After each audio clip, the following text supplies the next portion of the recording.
compartirles lo que para mí es el primer mensaje del año 2020. Estoy como si fuese a predicar por primera vez, lo cual es una linda tensión, es una linda experiencia. Y gracias a todos los que vinieron, quisiera tomarme algunos segundos para compartirle la intencionalidad, las expectativas que tenemos en el Señor en estos 3 días. Y aunque estamos abiertos a todo lo que el Espíritu nos direccione y nos dirija, por otro lado sí tenemos una intención en nuestro corazón y que creo que es buena que la compartamos en pocos segundos por ustedes que vienen, por el gran esfuerzo que hacen algunos de venir de tan lejos, porque mañana con la gracia del Señor y el regalo de la vida vamos a estar también el domingo. Entonces poder estar con las expectativas correctas no solamente nos va a animar a estar, y también tiene que ver con nuestra honestidad e intencionalidad con la que nos congregamos. Nosotros somos personas intencionales. No estamos ni en este país, ni estamos en esta reunión, ni estamos en esta vida, ni por ocurrencia, ni por decisión de nuestros padres biológicos, ni porque hoy es día de reunión. Nuestra intencionalidad es la intencionalidad de aquel que hemos cantado y nombrado, el Creador, el Señor. Si no tuviésemos un Señor, no seríamos intencionales, pero como tenemos un Señor, porque tenemos un Padre, somos intencionales. Y tenemos una agenda. Las personas intencionales tienen agenda. Eso no significa que no la podamos cambiar y alterar conforme las circunstancias la den. Hay veces que tenemos programado cosas en nuestras vidas, o a veces uno prepara una palabra y el Espíritu puede y tiene todo el dominio y la autoridad. Pero la intencionalidad de estar aquí con ustedes es marcar alguna palabra que nos absorbe por el próximo año. Poder transmitirle a ustedes, a esta casa, manantial de vida, a cada uno de los que las componen, que trabajamos con una agenda espiritual, que somos respetuosos de la administración de las iglesias, de los pastores en las iglesias locales, pero también creemos que cuando estamos es un buen momento para intensificar, para poder compartir lo que nunca transmitirá ni un mensaje por internet, ni un mensaje de WhatsApp. No solo somos intencionales, sino que tenemos una vida en vivo. Y creemos que la vida en vivo jamás podrá ser cambiada ni suplantada. Y eso no significa que no usemos redes, no significa que no tengamos teléfono ni estemos inadaptados. Sencillamente creemos en la vida en vivo, que hay cosas que suceden cuando nos tocamos. Por eso agradecer al Señor por la llegada de nuestro hermano, el pastor que se vino desde California. Por si alguno de ustedes cree que el tránsito estuvo pesado, tenemos a alguien entre nosotros que vino desde California, nuestro pastor querido. Es un profundo placer que poder verle y tenerle entre nosotros. Por lo tanto, voy a repetir esta expresión: somos intencionales. Hemos programado para este año 2020 una tarea para desarrollar, un pensamiento. Nosotros fuimos creados por Dios seres proverbiales. Nosotros no fuimos seres discursivos. Nosotros tenemos una mente proverbial y segmentaria. Por eso usted puede estar viendo una película 2 horas.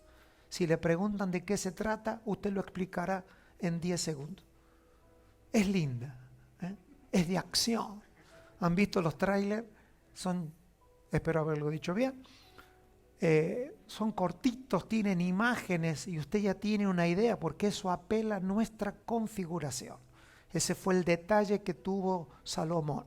Salomón no era un hombre sabio por sus largos discursos. Él sabía resumir lo mucho en una frase y así gobernó a una nación. Nosotros, por causa de los daños colaterales del pecado, agarramos una frase y hacemos discursos. ¿Para qué? Para terminar aprendiendo una frase. Y está bien que lo hagamos. Por eso tenemos la enseñanza, por eso tenemos la predicación de la palabra. Entonces, cuando tenemos que diagramar un año o los próximos años, como nos ha pasado a nosotros, buscamos un proverbio, no buscamos un eslogan. No creo en los eslogans, pero sí en proverbios que gobiernen nuestra vida, que la sujeten, que la puedan llevar y conducir. Por eso es que cada año explicamos, aunque sea por unos minutos, para que usted tenga la expectativa de por qué este año vamos a trabajar sobre este proverbio, que usted lo va a ver si usted entra a nuestras redes, lo va a ver, no es un eslogan, es lo que gobierna cada vez que nos disponemos a ser intencionales en la predicación de la palabra. Eso no significa que es el único tema, ni que hay que estarlo repitiendo hasta gastarlo, sino que creemos que tenemos que tener intencionalidad en nuestras vidas y para eso nos organizamos como iglesia, nos organizamos como casa. Este año vamos a trabajar sobre la nación es la iglesia. Durante un año hablamos de la nación que nace de Dios. Este año tenemos un poco más de luz e identificamos que esa nación es la iglesia. Que la nación que nace de Dios en todos los tiempos de la historia es la iglesia. Que en el comienzo de las escrituras se llamó de una manera y al final de las escrituras se llama de otra manera. Pero la intencionalidad de Dios nunca cambió. Fue siempre la misma, solo cambió de nombre en el tiempo y hoy tiene el nombre más graduado que puede tener en las escrituras, la iglesia. Y eso es lo que intencionalmente queremos ver por el Espíritu. También le hemos puesto a este Proverbio 20:20, el Evangelio es su constitución. Toda nación tiene que tener su constitución. Sin constitución no puede haber ni legalidad, ni puede haber justicia, ni puede haber derechos, ni tampoco puede haber deberes. Cuando nosotros aprendemos el Evangelio, no solamente creemos que hay una nación que nace de Dios en cada generación, sino que esa nación tiene una constitución, tiene legalidad. Y el conocimiento de esa constitución, que es el Evangelio, va a determinar la vida de los hijos. Una persona puede vivir en el mejor país con la mejor constitución del mundo, pero si la ignora, nunca podrá disfrutar ni sus riquezas, ni sus libertades o sus restricciones. Todo le será absolutamente ajeno. Es lo que creemos. Usted puede pensar en esto. Es lo que creemos que ha pasado con la iglesia durante muchos siglos. Por lo menos yo identifico entre 17 y 18 siglos. 1700, 1800 años. La tierra habitada por creyentes, por personas que experimentaron el nuevo nacimiento. Supieron o supimos que éramos salvos, pero nunca llegó una generación a vivir la plenitud de aquella vida y de aquella salvación por la cual el Señor nos salvó. ¿Por qué? Porque el Señor es más grande para uno que para otros. No, algunos definitivamente determinan saber la legalidad de esa salvación. El escritor a los hebreos lo dijo con claridad, diciendo la salvación tan grande, y no estaba hablando allí de tamaño físico ni geográfico, sino de la magnitud de esa salvación. La magnitud de nuestra salvación no es una medida de auditorio, ni es una cantidad de gente, es la dimensión de la legalidad, todo lo que significa ser una persona salvada por Dios, redimida y lavada por su sangre, constituida como hijo de Dios. Entonces, queremos este año ser intencionales con lo que vamos a trabajar. Sencillamente a lo que Dios nos mandó. A nosotros el Señor no nos mandó a otra cosa que no sea predicar el Evangelio. El Señor Jesucristo tomó a los 11 que quedaron de los 12 y les dijo: id y predicad este Evangelio. De allí en más, todo lo que usted y yo hagamos en nuestra vida corre por cuenta nuestra. Nosotros fuimos diseñados, fuimos salvados. Cada parte de nuestro ser, espíritu, alma y cuerpo está diseñado para predicar el Evangelio. Si lo que nosotros hacemos es otra cosa que no sea predicar el Evangelio, nosotros daremos cuenta de nuestras vidas. No tenemos a dónde reclamar, porque nuestra constitución. Yo no puedo vivir en una nación y crear mis propias leyes, mis propias creencias, de lo cual por 18 siglos el Evangelio a nivel espiritual ha sido alterado, ha sido cambiado, ha sido torcido, y este no es nuestro problema, lo vamos a identificar por la palabra. 2 palabras, si pudiéramos tocarla hoy, la tocaremos. Si no, seremos prudentes en el tiempo, lo continuaremos mañana.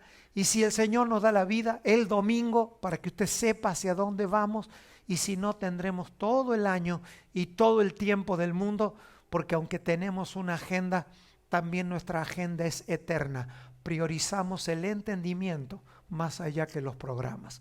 Priorizamos la salud espiritual más allá de las metas y de los logros.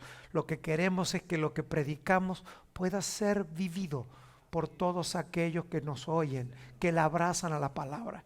Y algunos de nosotros hemos dedicado a pasarnos la vida con calma.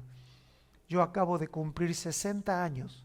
Pienso que voy a vivir entre 30 y 40 más en plenitud, y de ahí en más disfrutaré lo que queda de los 100. Pero quiero decirles una cosa, no estoy diciendo esto como un eslogan, estoy diciendo esto con absoluta honestidad, y el Señor sabe, con la transparencia y la honestidad con la que quiero compartir esta palabra, porque no estoy solamente pensando en ustedes, estamos pensando por las iglesias que van a oír esta palabra, por los pastores que van a recibir los audios de los mensajes, por nuestros hijos, por nuestros jóvenes, por todos ellos. Es por eso que 2 palabras van a concentrar mi espíritu en este día, y si hace falta mañana y todo lo que haga falta: edificar y construir.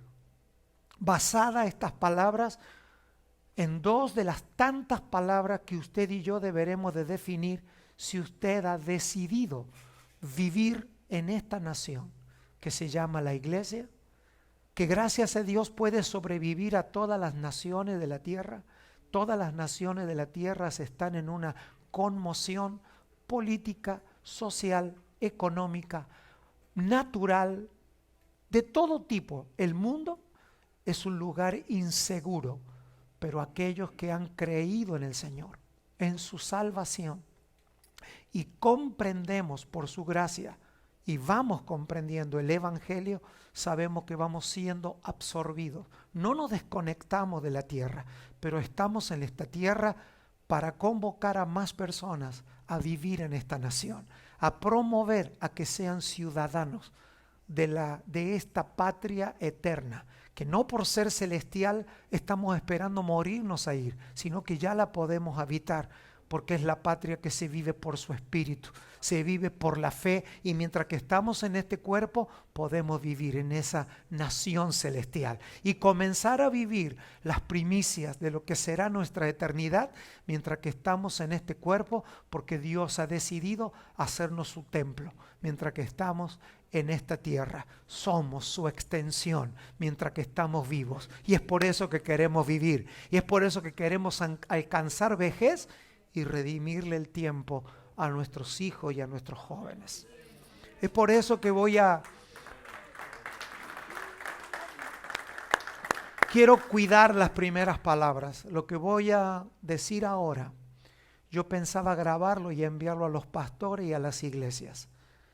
y me he disputado hasta hace 2 minutos atrás, porque no voy a improvisar, solo voy a leer lo que hubiese hecho en Córdoba o en el lugar del mundo que me hubiese tocado predicar el primer mensaje del año. Y yo espero que la iglesia local y ustedes que están aquí presentes puedan comprender lo que quiero decir, porque tiene un riesgo el tono de lo que yo voy a decir, tiene un riesgo, pero voy a asumir el riesgo y voy a creer de que ustedes que están presentes aquí en Miami, en el estado de la Florida, en los Estados Unidos de América, con todas las iglesias que Dios nos ha permitido tener asignación, podamos entender lo determinante y especial que es para nosotros este primer día.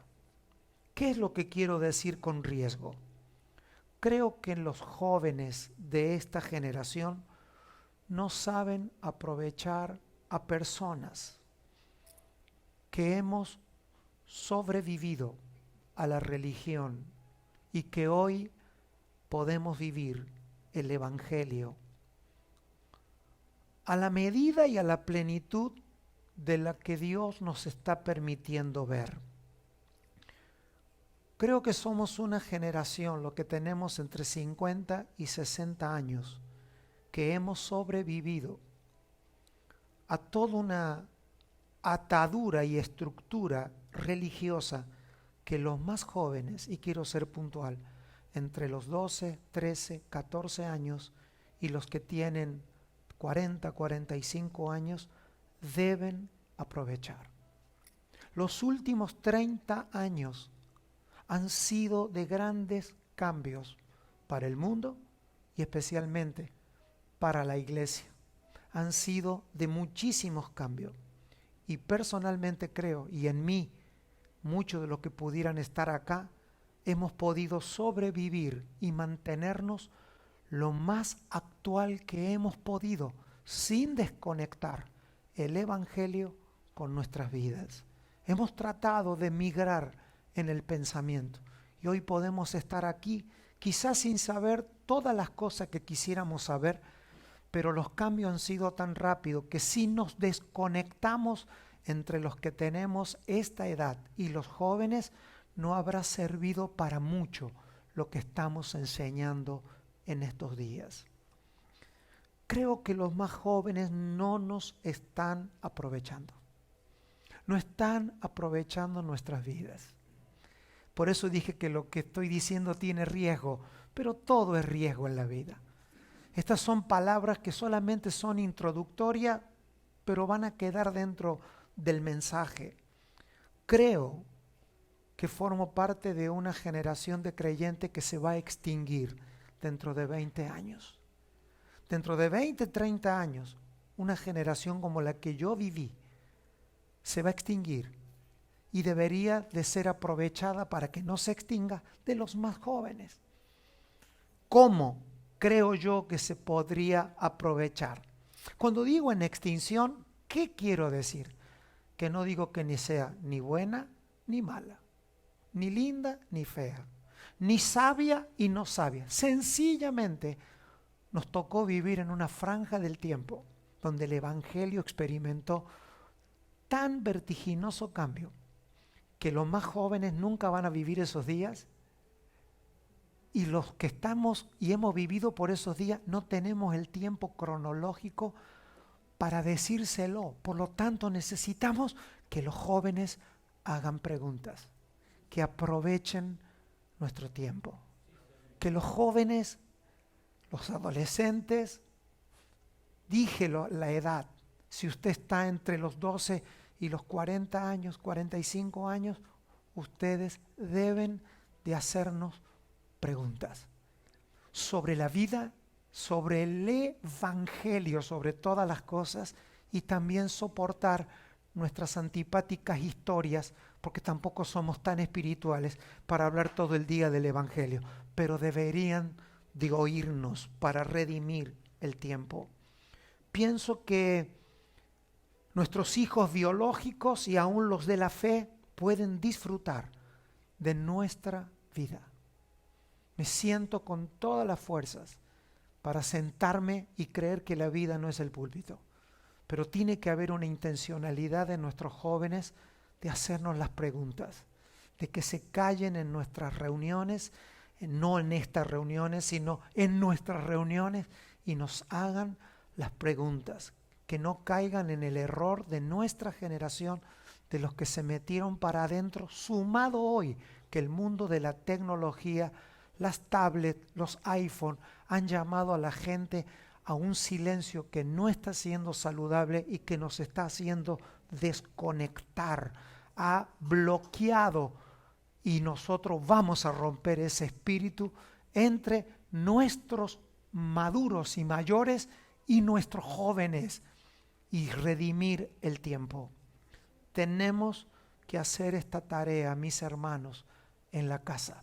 Tenemos que volver a la comunicación, pero necesitamos que seamos provocados, que nos pregunten cómo era nuestra vida cuando no había todo lo que hoy tienen nuestros jóvenes. Yo creo que si nosotros predicamos el evangelio desconectado y oír a nuestros jóvenes, oírlos a ellos también, ¿cómo podemos en una generación matar los orgullos que da la vejez o la ancianidad con los orgullos que da la juventud y la adolescencia y poder encontrarnos en el punto del espíritu para que podamos vivir una generación y un año 2020 mucho más redimido? Creo que hemos confundido proximidad con comunión. Tener gente cerca está lejos de vivir en comunión. Y aquí es a donde quiero liberar de mi boca, y le pido que me ayuden a sacarme la palabra familiaridad. Porque para mí toda palabra que tenga como raíz familia está muy respetada. Creo que hemos confundido proximidad con comunión. Creo que pasamos muchos años cercanos, pero hemos vivido lejos de la verdadera comunión. Entonces nos perdemos la vida del Espíritu, porque la vida del Espíritu no está por cercanía, está por comunión. Y hemos vivido en los últimos años vivir lejos de personas con lo cual hemos tenido mucha comunión. Y hemos podido estar pegados a personas aun cuando no hemos podido establecer comunión. Esto significa que nosotros tenemos que resolver. No es lo mismo estar próximo a que estar en comunión. Eso explicaría por qué los matrimonios cristianos se siguen divorciando. ¿Por qué los padres y los hijos, por más creyentes que sean, se ven lejos? Porque estar próximo no es comunión. Y el evangelio no se edifica con personas cercanas, se edifica en comunión.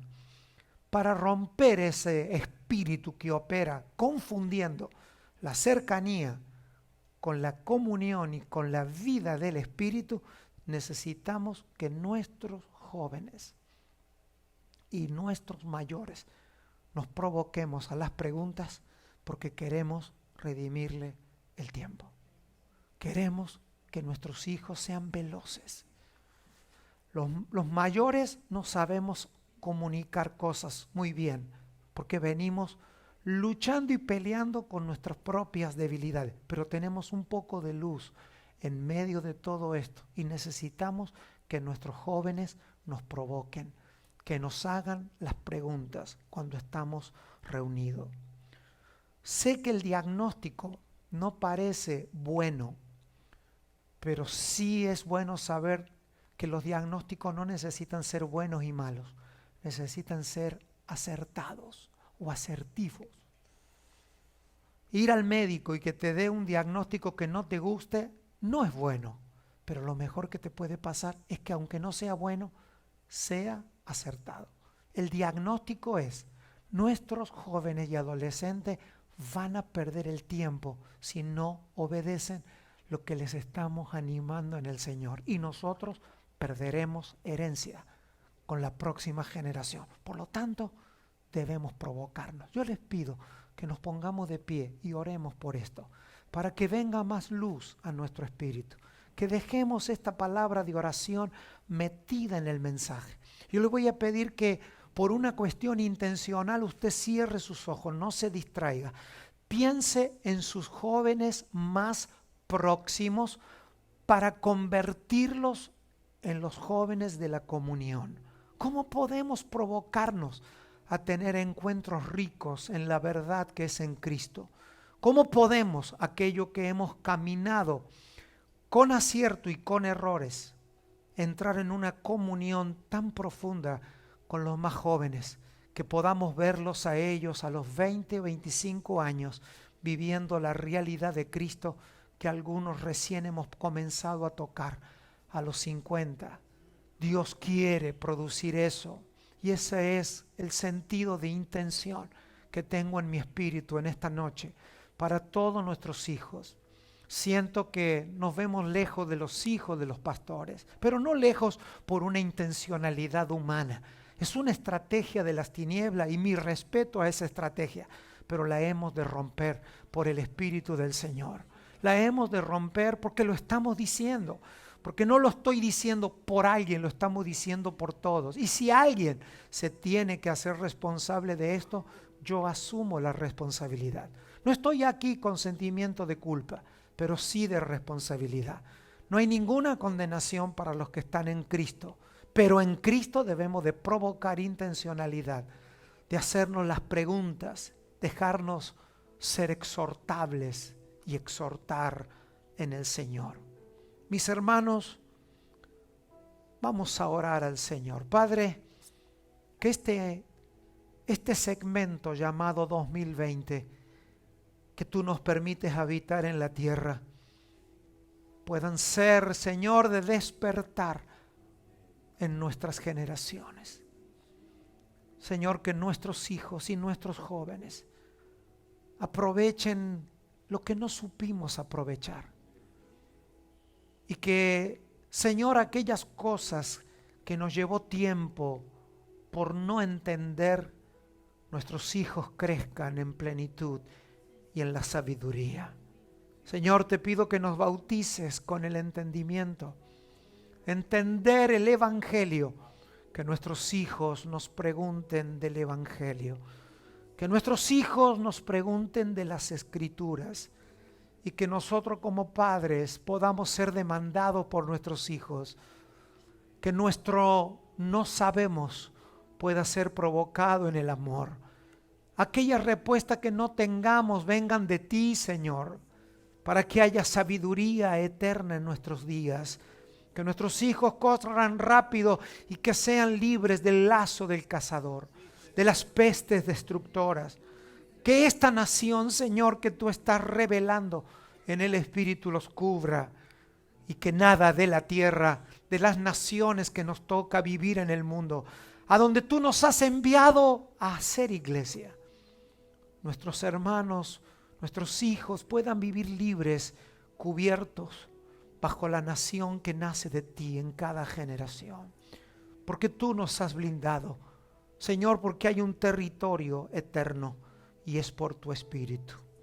En Cristo Jesús te lo pedimos. Amén.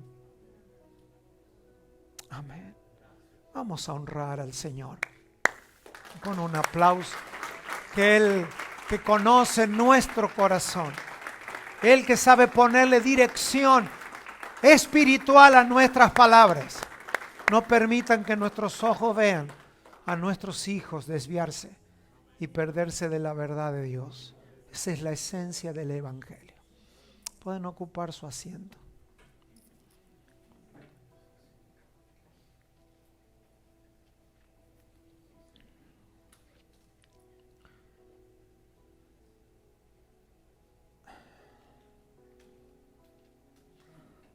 Vamos a leer las Escrituras, las cartas, y entre ellas la que Pablo le escribió a Timoteo.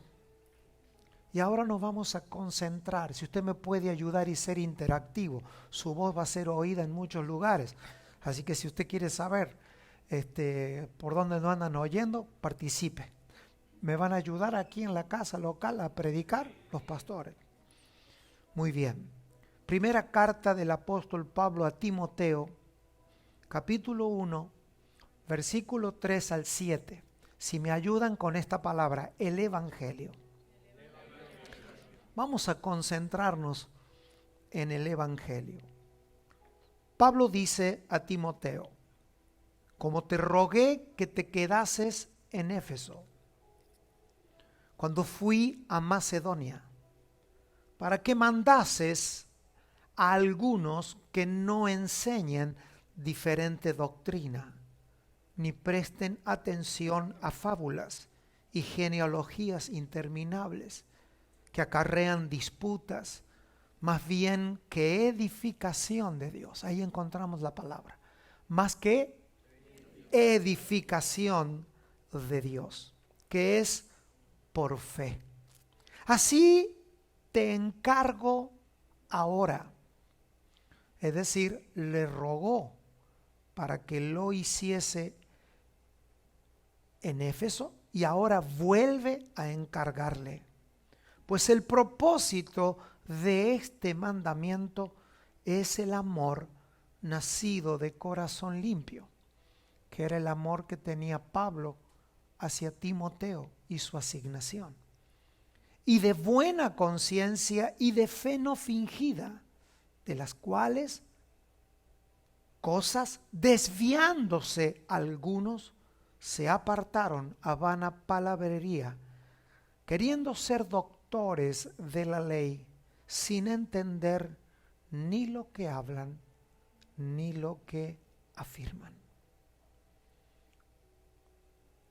¿Por qué nos interesa en el Señor?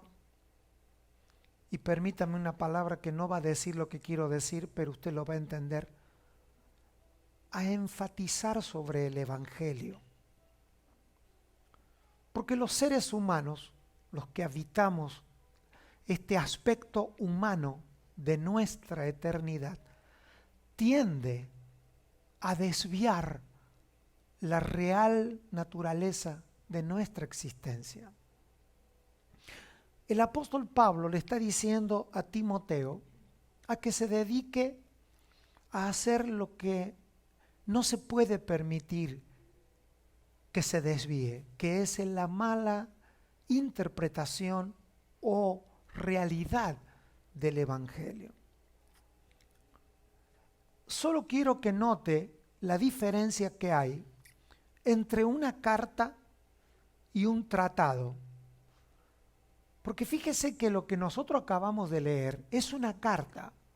Es como si yo le mandase a usted un correo electrónico, a usted personalmente. Pablo no está escribiendo un tratado.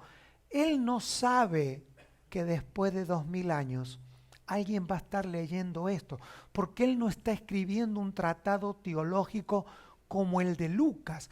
Lo de Lucas, su Evangelio y Hechos, son un tratado con profundo matiz teológico. En cambio, las cartas no. Es una carta personal que tiene chispazos de inspiración, y siendo una carta personal, es tanta la escasez que hay de la palabra de Dios que hasta el día de hoy ha sobrevivido con actualidad. Alguien después de 1 siglo y medio rescató una carta personal y hoy la tenemos como parte de la Escritura. Quiero que vea la diferencia, porque es una carta personal a la cual nosotros nos estamos inmiscuyendo y que tiene grandes chispazos de inspiración. Así debería de ser leída la carta. Y Pablo está ocupado en que Timoteo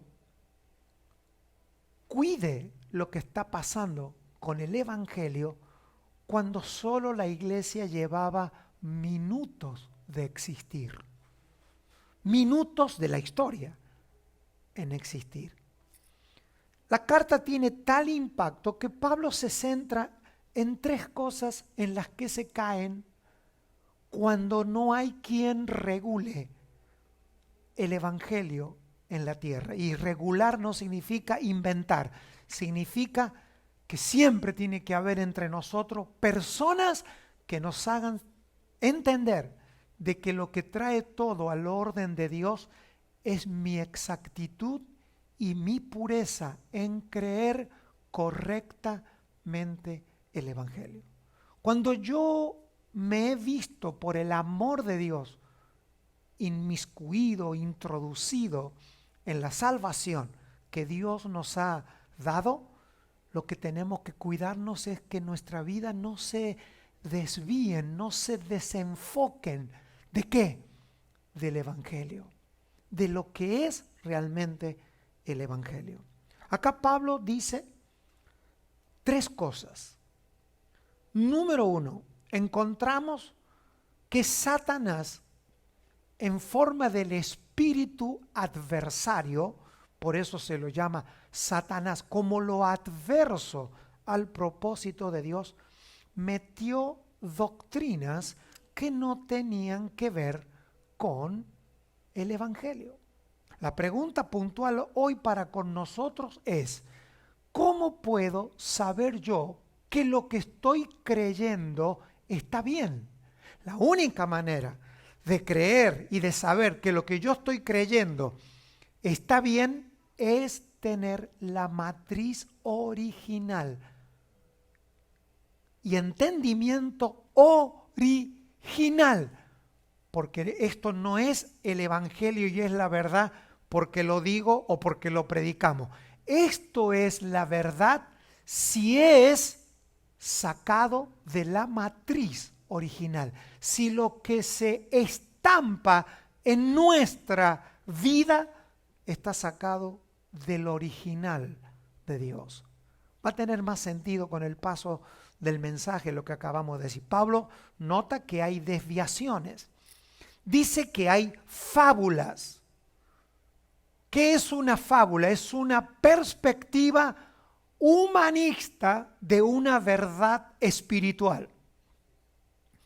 ¿Qué es una perspectiva humanista? Cuando el Evangelio, para hacerlo comprensible, lo llenamos de historias humanas, pero que le saca la esencia de lo espiritual y de lo eterno. Entonces tenemos que hacer cosas demasiado humanistas que entienda tanto el humano que pierda la sustancia de la espiritualidad. Así es como se va perdiendo la verdad del Evangelio. Y número 3, lo que produce. ¿Cómo yo sé que lo que estoy creyendo está bien o está mal? Por el nivel de contienda y de disputas que yo tengo en el mundo en el que yo vivo. Porque Pablo dice que estas fábulas y este humanismo ha llevado ¿a qué? A las disensiones y a las disputas. Es decir, disensiones y disputas determinan si la iglesia está caminando en la verdad.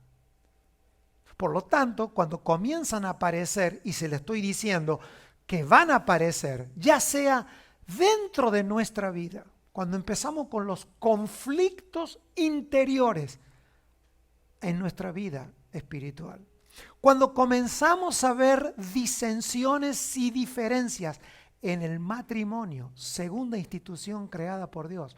Número 3, la familia. Número 4, la iglesia como asamblea local y en el mundo. Cuando esas cosas aparecen en las instituciones que Dios ha diseñado, lo que está fallando no es ni su falta de oración, ni que tiene que prestarse en 40 días de ayuno. Lo que hay que hacer es lo que Pablo le dijo: te rogué a que cuides el Evangelio. Porque cuando el Evangelio se entiende bien, lo que produce es ausencia ¿de qué? De disputa y de contienda. En la medida que el Evangelio se perfecciona, ¿qué reina? La paz de Dios. Que no es ausencia de humanos con problemas, es ausencia de problemas que frenan el avance del propósito eterno de Dios. Usted va a seguir teniendo situaciones de conflicto mientras que vive en esta tierra. El tema es cuánto nos frenan y cuánto nos hacen quedarnos en relación al propósito eterno de Dios. No es, bueno, ahora no tengo que tener más problemas. No, a usted se le van a multiplicar los problemas con personas, en la familia y dentro de usted mismo. pero lo que usted y yo vamos a tener son los lentes espirituales para ver que esas disputas, esas divisiones que aún están dentro nuestro, no nos frenen en el avance del propósito eterno de Dios. Esto no es ausencia de cruz, es la presencia de la cruz como un lugar a donde voy a maximizar aquello a lo que Dios me ha diseñado y me ha creado. Usted no puede ser libre de los problemas. Lo que tiene prohibido es quedarse en ellos sin producir un avance a lo eterno que está de Dios dentro nuestro. Por lo tanto, no estoy hablando que usted cada vez que tenga un problema va a decir, ¿qué estaré haciendo mal? No, no. Cada vez que hay una situación, lo que amerita es correr a quienes nos gobiernan en la fe, a quienes nos predican la palabra y hacer la pregunta. Tu ajuste no está en la cantidad de horas orando ni en la cantidad de días ayunando. Si esto no produce un mejor evangelio, es actividad religiosa, es una práctica religiosa que calla tu conciencia, pero no acelera nuestro propósito en Dios. Por lo tanto, no estoy de acuerdo que a donde hay disenso hay riqueza. No estoy de acuerdo. Y quiero que lo sepan. No, porque en el disenso hay riqueza. No, señores. En el disenso hay división. En el único lugar que hay riqueza es donde Pablo, y voy a volver a leer, sino que dice edificación de Dios que es por fe. Eso no significa que todos tengamos que pensar lo mismo. Lo que no podemos es pensar diferente sin fe. Y esto es lo que va a redimir el tiempo a nuestros nuevos obreros que están emergiendo en las iglesias. Que se puede pensar diferente, pero una cosa no puede estar ausencia en nuestras diferencias, que es la fe. Por lo tanto, nadie que piense diferente trae un problema. El que piensa diferente trae una solución, porque esto no se edifica con disenso, esto se edifica por fe. Por lo tanto, usted puede pensar todo lo que usted quiera, siempre y cuando sea en fe y edifique a lo que estamos edificando. Se puede ser diferente, pero no se puede sin fe, porque sin fe es imposible agradar a Dios. Usted y yo no estamos para presentar ideas mejores, nosotros estamos para agregar una medida de fe, para ver lo que otros no ven, pero en la fe somos edificados en el Hijo de Dios. Por lo tanto, no hay que oír al disenso. Hay que oír la medida de fe que puede venir diferente a la que Dios me ha dado a mí para que el edificio bien concertado pueda alcanzar una medida de plenitud en Cristo. Es por eso que tenemos que definir la palabra responsabilidad. La palabra responsabilidad significa responder con habilidad. Responder con habilidad.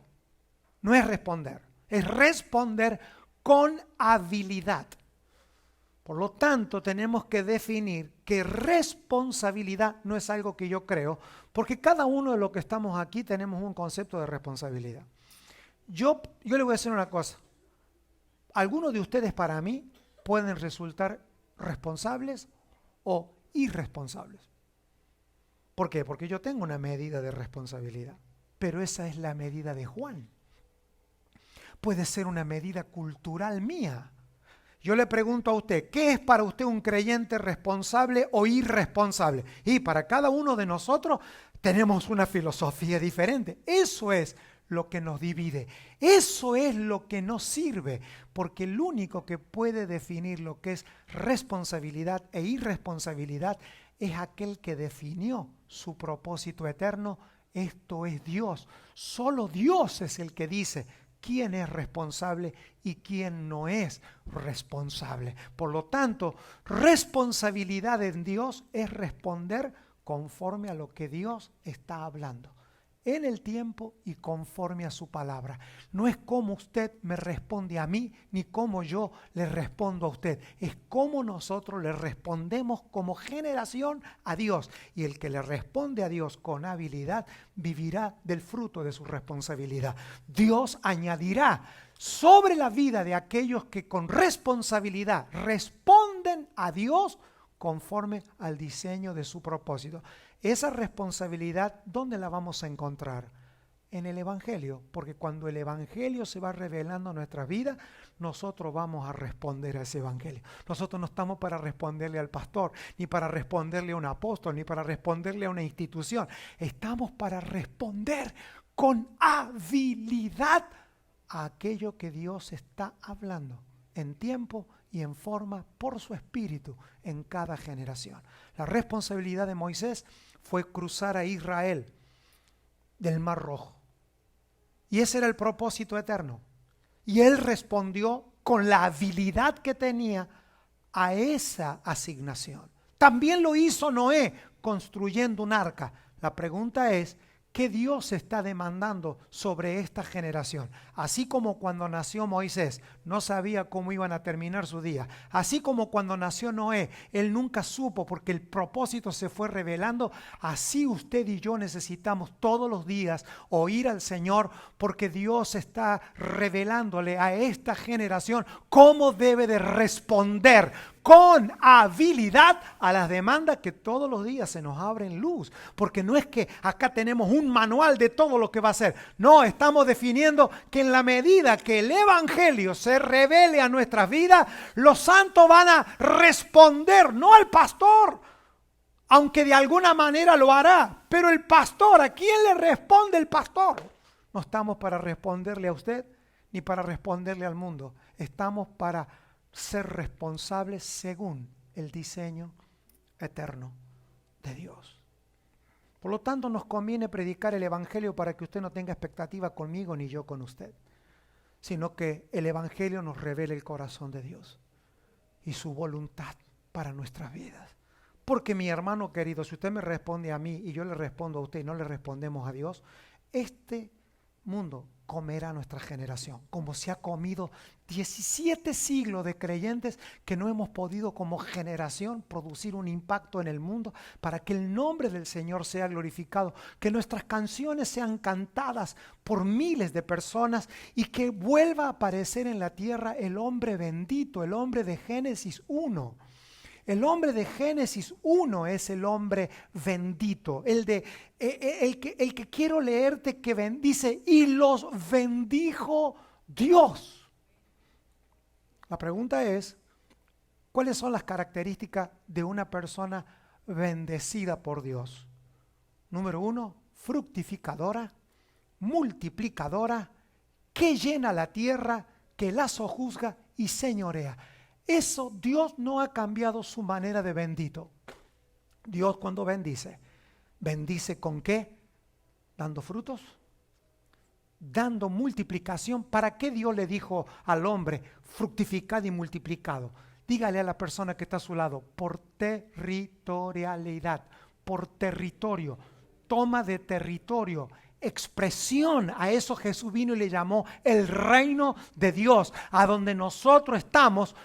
Hay iglesia, donde nosotros estamos, está la nación de Dios. Y conforme nos fructificamos y nos multiplicamos, Dios va alcanzando territorio, no por el tamaño del templo ni del auditorio, sino por el tamaño de la salvación que nosotros podemos expresar a través del entendimiento del Evangelio en nuestras vidas.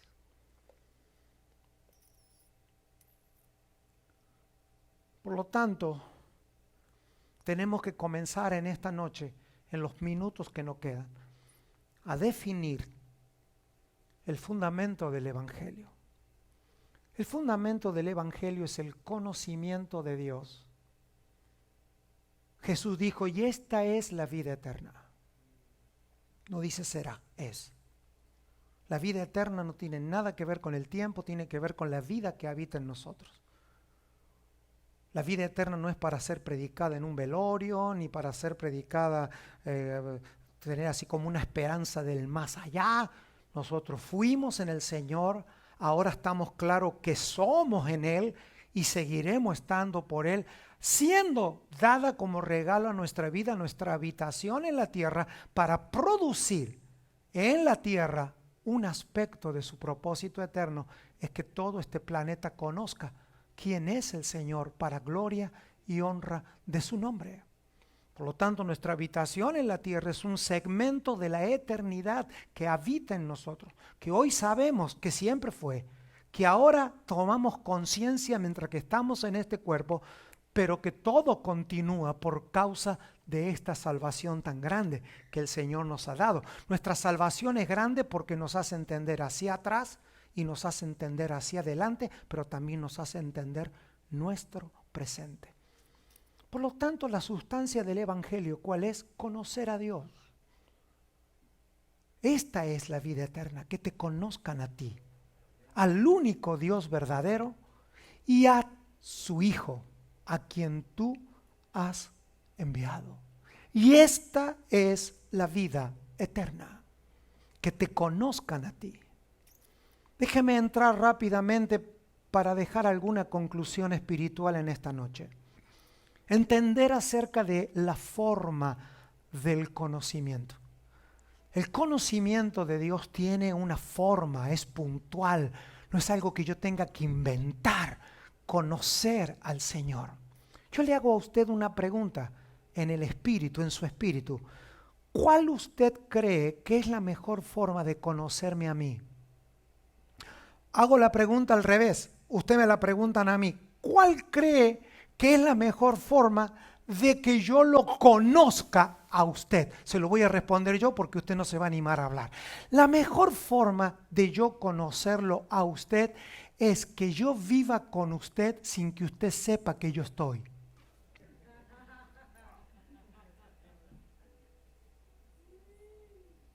Voy de nuevo.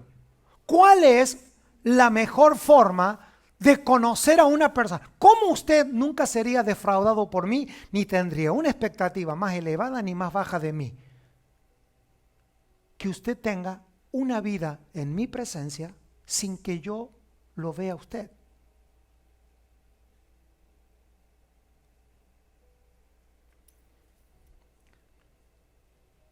Ese es el conocimiento. Usted es no una expresión, usted es aquello que es 24 horas al día. Eso no tiene ninguna, de hecho que no veo a nadie llorando, y lo quiero decir para los que están oyendo o viendo esto, porque yo lo estoy viendo a usted y a usted solamente se le ve la espalda y la nuca en el mejor de los casos. Nadie está llorando porque sabemos que el concepto es conocido. Lo que no es conocido es la intensidad de la verdad que hay detrás del conocimiento. Si yo pudiese vivir 24 horas con usted y no dormir y verle a usted 24 horas, yo estoy seguro que si yo vivo con usted un año, yo lo tengo que amar para seguir llamándole que usted es una buena persona. Entonces, ¿qué es conocimiento? Es habitación permanente en el misterio de la vida. Usted tiene un aspecto de su vida que es misterioso a todos los demás.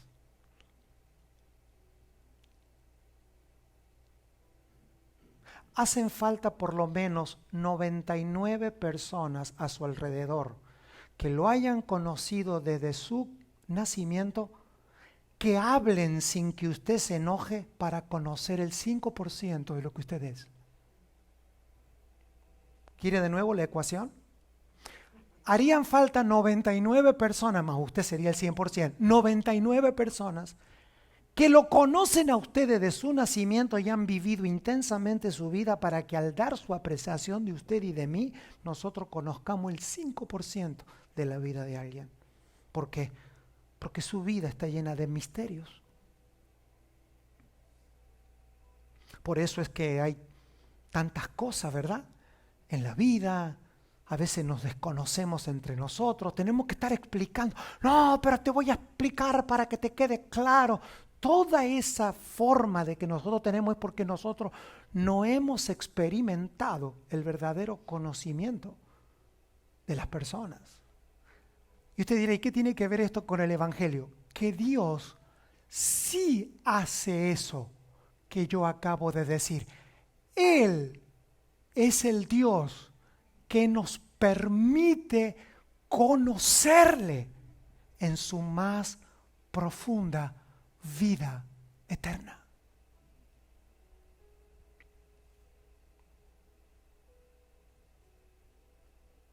¿Y sabe qué es el Evangelio? El Evangelio es predicar y anunciar a los hombres cómo vive Dios en su casa con su Hijo. Aleluya. Esta es la vida eterna. Que te conozcan a ti, al único Dios verdadero, y a su Hijo.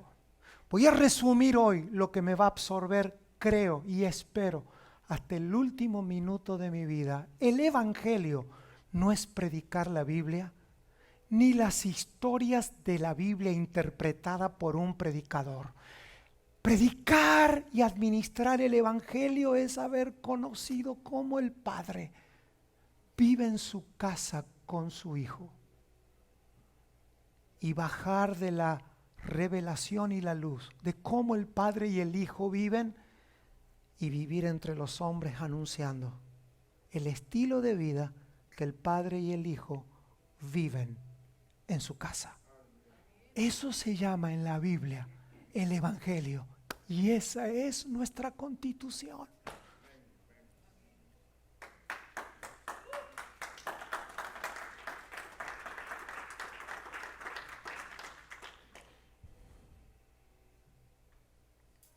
Hemos tenido por años la predicación de la Biblia, la predicación de historia de la Biblia. A mí me enseñaron, eso es lo que quiero decirle a nuestros jóvenes. Pregúntenos qué nos enseñaron en las escuelas dominicales. No queremos transportar nada. Yo viajo sin bagaje, solo permítanos decir que no funciona. Jóvenes, hijos, solo queremos decirle la parte que no sirve, porque la que sirve la tiene reservada el Señor. Quiero el primer mensaje de este año, decirle que no quiero contarle éxitos personales a nadie. Y si usted nota que lo hago, corríjame. Voy a empezar recién a esta altura de mi vida a decirle que lo único que deseo ver es una generación más veloz. Que el Evangelio no se trata que te aprendas la Biblia en primer medida, sino que Dios te permita acceder a su vida con el Hijo, cómo Él vive con su Hijo y cómo Él nos hizo parte de esa familia para poder luego, ¿qué? Anunciar lo que Jesús hizo. Tengo solo poquitos minutos que voy a aprovechar al máximo, sin distracción alguna. No existe la real salvación del hombre si a ti y a mí no se nos abre el velo de poder ver a Dios viviendo con su Hijo. Porque el Evangelio y los evangélicos es la imitación por vida de lo que el Padre y el Hijo viven. Y esto no puede ser relatado ni predicado con teología, sino que esta es la vida eterna. Que te conozcan como tú vives con tu Hijo por una eternidad. Y no te peleas, estás en paz.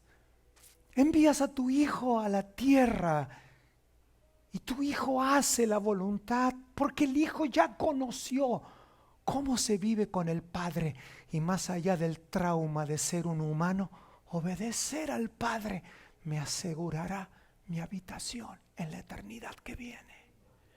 Eso es el Evangelio. Relatarle a los hombres la gracia y la paz que Dios y su Hijo viven. Por eso es el Evangelio de la paz. No es cómo vive usted. El Evangelio no es cómo vivió tu papá. El Evangelio es cómo Dios, el Padre y el Hijo han vivido por una eternidad, cumpliendo la razón del propósito por el cual Dios todo lo creó, para la gloria y la honra de su nombre. La forma de conocer realmente a una persona es viviendo con ella sin que ella sepa. Pero Dios nos permitió. Diga conmigo, ese es el misterio. Hasta Jesús, el misterio era que nadie sabía cómo el Padre y el Hijo vivían. Solo tenían relatos, solo tenían formas. Entonces vino Jesús y empezó a enseñar lo que ahora vamos a comenzar a leer y vamos a terminar hasta mañana para que la hora no avance. Y ser prudente, quiero vivir con prolijidad estos días, no estoy apurado porque aprendí que mientras que más corto predique, más vida me va a dar Dios para que termine el mensaje. Eso sí es un milagro y lamento que usted no lo celebre. Jesús viene a la tierra.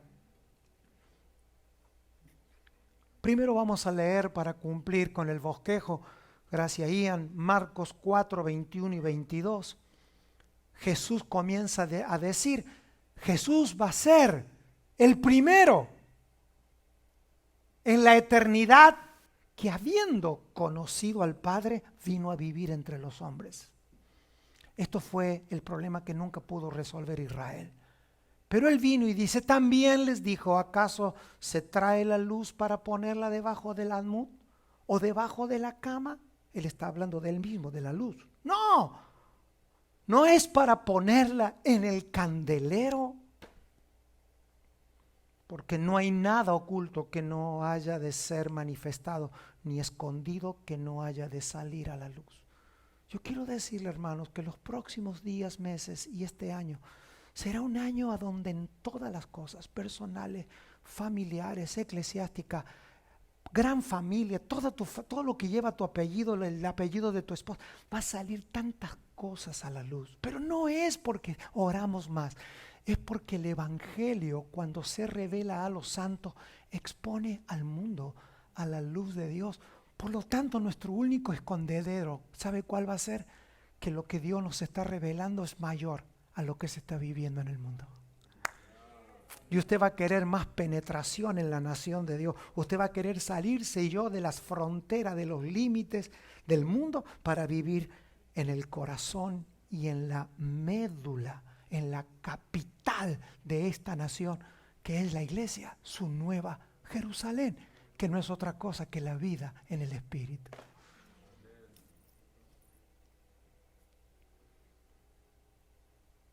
Hablemos un poquito y ayúdeme con esta expresión. Hablemos de la casa. Porque ahora sí cobra sentido la palabra casa en la Biblia. Y mañana no le voy a prometer nada, no creo en las promesas de las personas, pero sí me voy a proponer llegar a la diferencia, o si la hay, entre edificar y construir. Pero ayúdeme a decir, hablemos de la casa. Jesús vino a la tierra y todas las parábolas que él enseñó siempre hacían una referencia a una habitación. Siempre hablaba de la casa. ¿Se acuerdan cuando les dijo en Lucas?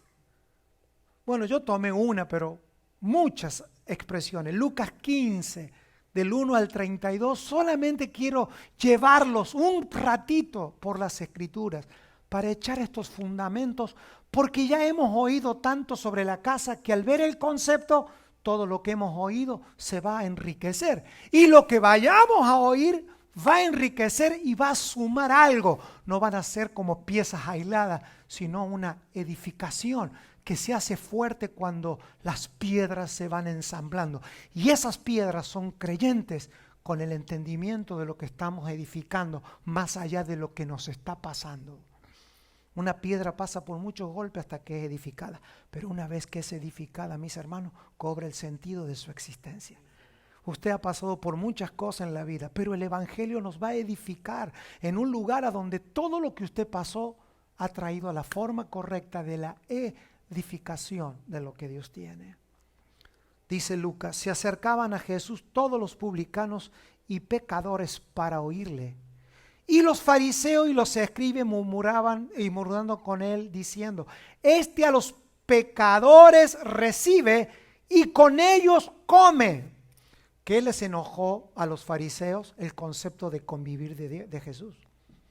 La pregunta es: ¿de dónde sacó Jesús que se podía comer con pecadores? No de la Biblia, porque la Biblia que él tenía, ningún pecador comía con pecadores.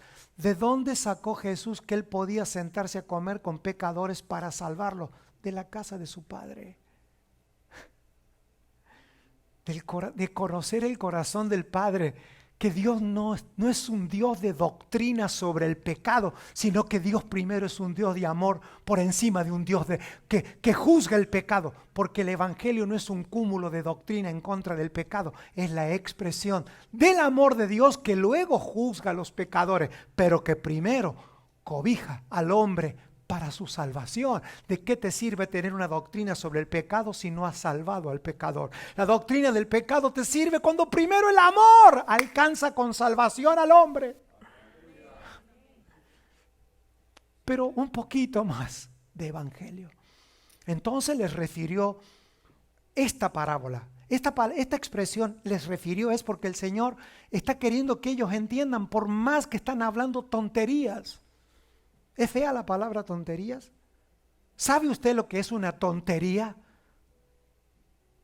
Tener la cabeza lleno de un entendimiento que te están hablando. Yo vengo de estar con mi padre. Porque si yo viniese de la casa de vuestros padres, como Pablo lo dice o Pedro lo dice, yo no estaría sentado con pecadores, pero ustedes nunca se sientan con pecadores y están en la peor ruina. Porque esto no se trata de juzgar a pecadores, esto se trata de mostrar lo que el Padre vive con su Hijo. Y esto es lo que el Padre ha vivido conmigo. Esto es lo que yo vi en la casa de mi Padre. Que primero, antes de juzgar a los pecadores, hay que derramarse en amor y abrazar en amor. ¿Qué importa? Dios dice, y entonces le refirió esta parábola diciendo: ¿qué hombre de vosotros teniendo 100 ovejas? Si pierde una de ellas, no deja las 99 en el desierto y va atrás de la que se perdió hasta encontrarla. Jesús no era pastor, Jesús era carpintero. La pregunta es: ¿de dónde le salió al Señor esta parábola pastoral? Es que el Salmo 23 lo decía 700 años antes: el Señor es mi pastor. Entonces esto no lo aprendió del Salmo, aunque el Salmo lo ratifica, era lo que él había comprendido de su Padre, que uno de los aspectos en los que el Padre se manifestaba con su Hijo era como pastor. Y cuando la encuentra, no la pone sobre sus hombros, gozoso. Claro, los hombres oían la parábola, pero Jesús estaba viendo al Padre. Entonces no es la predicación de la parábola lo que salvará a las personas, sino que es la predicación de la realidad. Y esa realidad no se puede ver leyendo la Biblia, esa realidad se puede ver pidiendo al Señor que abra los ojos de nuestro entendimiento para poder ver la habitación del Padre. Y mire lo que dice: y al llegar a casa. ¿Dónde? A casa. Al llegar a casa, no dice al llegar al bar, no dice al llegar al restaurante, no dice al llegar a la whiskería, dice al llegar ¿a dónde? En la casa. ¿Por qué? Porque Dios vive en la casa y Jesús tuvo que en su versión humana llamarle casa al evangelio que él había vivido eternamente con su Padre. Reúne a sus amigos y vecinos diciéndole: gozaos conmigo. Está como sobredimensionada, porque al final, si usted lee, era una oveja. ¿Sí o no? Era una oveja. Pero Jesús no está centrado en el valor del animal, está centrado en cómo comunicar lo que él ha vivido con el Padre. Yo con mi Padre he vivido una eternidad en la casa de mi Padre. Y él siempre decía esas palabras, ¿no? La casa. Porque la esencia del evangelio es que toda nuestra semana haya sido en la casa del Padre, para después, cuando nos reunimos en esta casa, no poder comunicar lo que leí de la Biblia, sino lo que Dios me ha permitido conocer de Él. Ese es el Evangelio.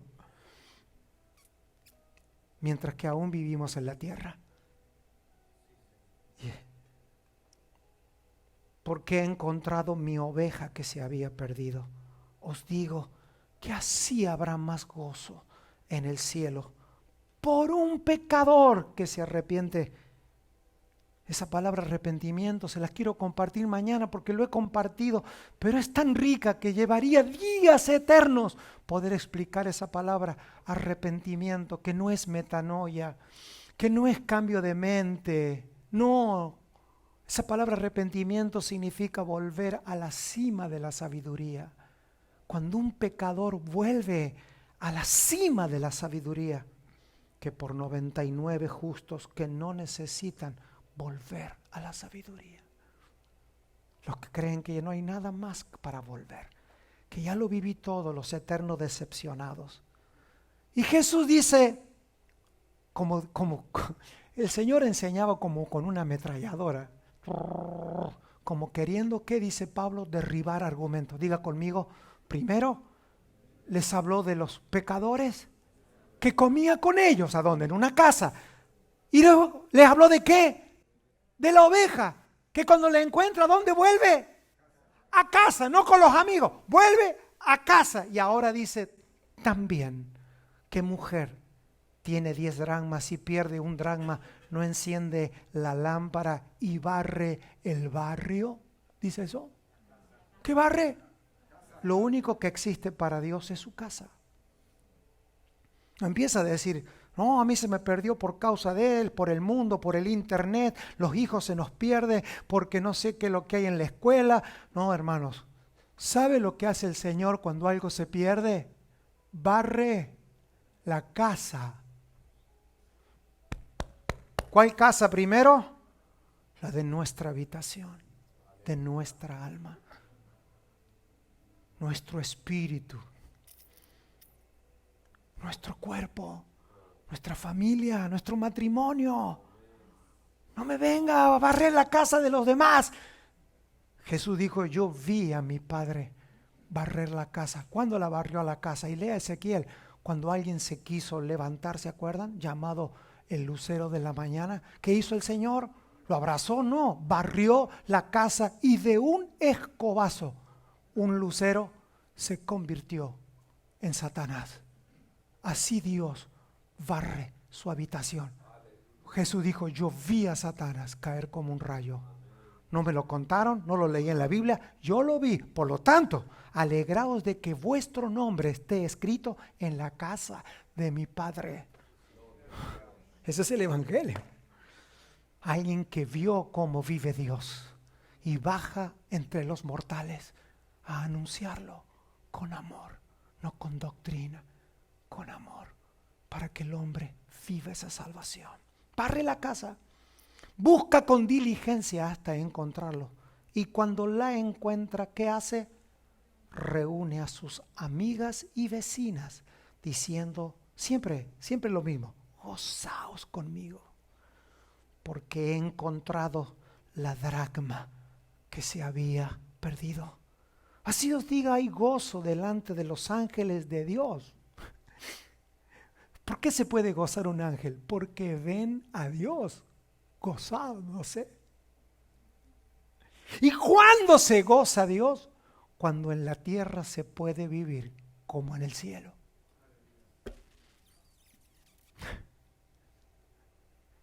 Cuando nuestra vida en la tierra es una expresión del cielo.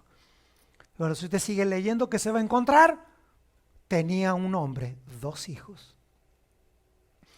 Si yo entiendo bien, un hombre con 2 hijos es una casa.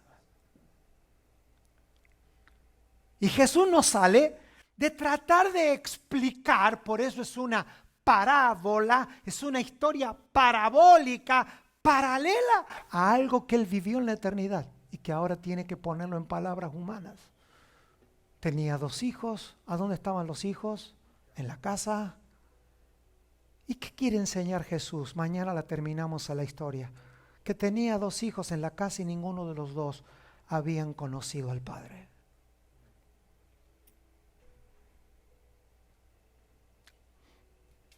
Así que la historia de la parábola del padre amante, no me gusta del hijo pródigo, me parece que está desacertada el título. Para mí es la parábola del padre amado y del padre amante. Tuvo 2 hijos. Y aunque uno estuvo en la casa y el otro no estuvo en la casa, ni uno ni el otro entendieron cómo el padre vive con sus hijos. Así que podríamos decir que tenemos en todas las generaciones personas que viven toda la vida jactándose que están dentro de la iglesia, y después tenemos los otros que dicen que se quieren ir al mundo para experimentar. Y sabe una cosa, ni el que está ni el que no está son santos en el sentido del propósito eterno.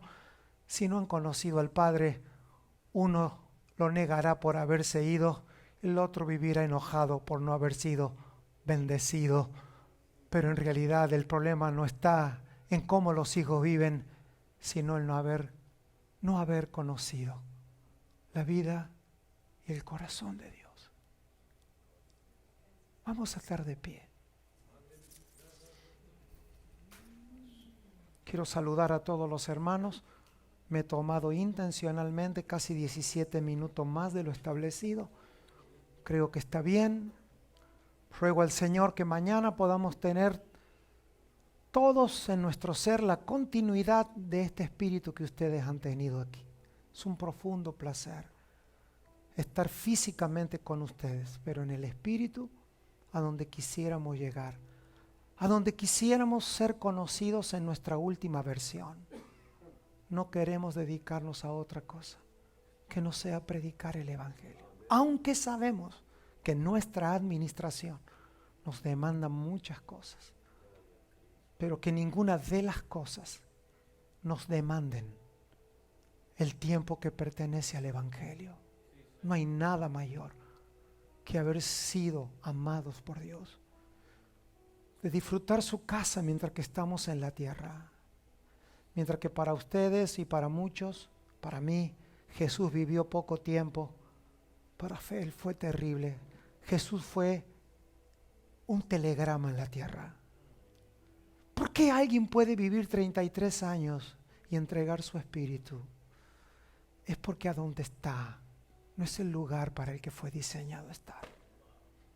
Tenemos que recuperar una generación que quiera vivir en la casa de Dios. Entonces tendremos gente que amaremos estas reuniones, que todavía tendremos ganas de llegar temprano. No porque esto salve a nadie, es que hay una realidad magnética eterna que nos hace que la prioridad sea estar en aquello que parece su casa, aunque sepamos que no lo es, pero además lo es. Amén. Gracias, Señor. Te amamos. Te amamos por esta preciosa y eterna noche, Señor. Revélate. Danos la luz, que podamos conocerte, Señor, en tu Hijo y con tu Hijo, por tu Hijo.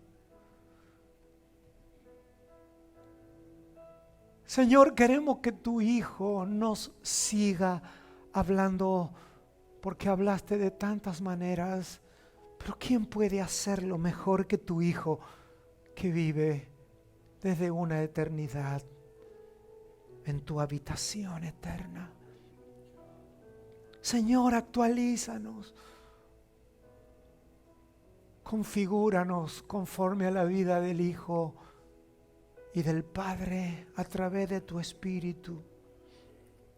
Tu Espíritu Santo, Señor, que está desde que se movió la primera intención de tu Espíritu.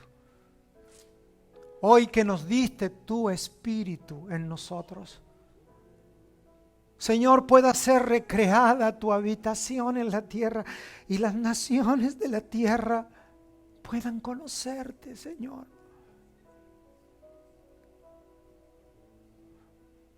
Que puedan las naciones correr a ti podamos ser edificados en esa casa, Señor. Solo queremos ser piedras vivas, que te contengamos en la tierra, que nuestros hijos nos crean, Señor, que todos los días tu corazón nos va siendo revelado. Eso terminará con todo lo que ha frenado, Señor, el desarrollo eterno de tu propósito. Te amamos, Señor. Que como pastores de la Grey, ancianos, diáconos, no prediquemos lo que se nos enseñó en un manual, sino lo que vivimos en casa. Que gobernemos bien nuestra casa y nuestros hijos vivan en sujeción, porque te conocen a ti, Señor. Te pido por Manantial de Vida, Señor. Hace tanto que no pongo este nombre en oración, porque no sé cómo decirte, Señor, lo que nos diste a administrar.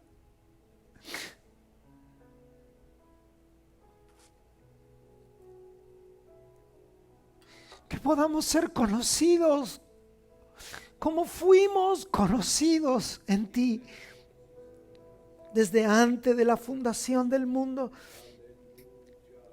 Señor, por mis hermanos, por los que acarrean tantos complejos, tantas limitaciones, tantos orgullos, tantas debilidades. Señor, gracias por hacernos siervos de esa casa. De esa casa somos siervos. De esa casa somos esclavos. A esa casa queremos volver. Pero disfrutaremos la imagen de ella en la tierra, Señor, en plenitud de años, gritándole a nuestros hijos que no queremos hablar otra cosa que no sea edificarnos mutuamente. Señor, por esta casa que nos recibió hoy, que este año sea diferente a todos, Señor. Que se añada a ellos, que se añada a tu casa eterna cosas y recursos naturales. Primero los que han de ser salvos para que esta casa entre en gozo eterno.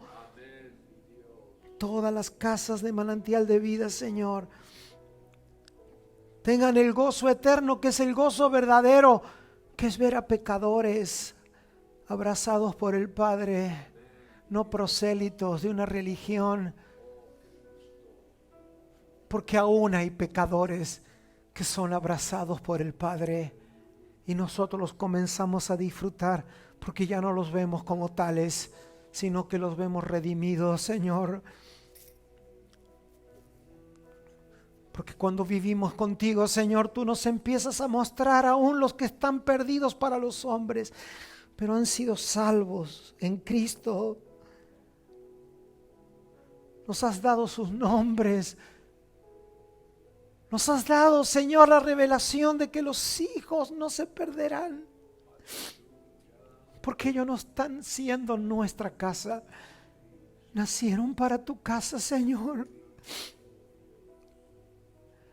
Te pido que tú añadas en Alejandro y en Tessa tus pastores, Señor, personas que te amen a ti, que te conozcan a ti, Señor. Porque creo estar en el uno con ellos, de que no es importante que nos conozcan a nosotros, como que te conozcan a ti, Señor. Porque a nosotros nunca nos terminarán de conocer la distancia, lo misterioso que a veces somos. Pero a ti, Señor, que nos has dado a conocer el misterio, que podemos entrar en las intimidades de tu casa y conocerte. Que te conozcan a ti, Señor. Que nos conozcan a nosotros, pero en ti, cómo habitamos en ti, Señor. Para que nos amemos según el amor del Padre, con amor no fingido, de limpia conciencia y amor de corazón limpio. En Cristo Jesús. Amén.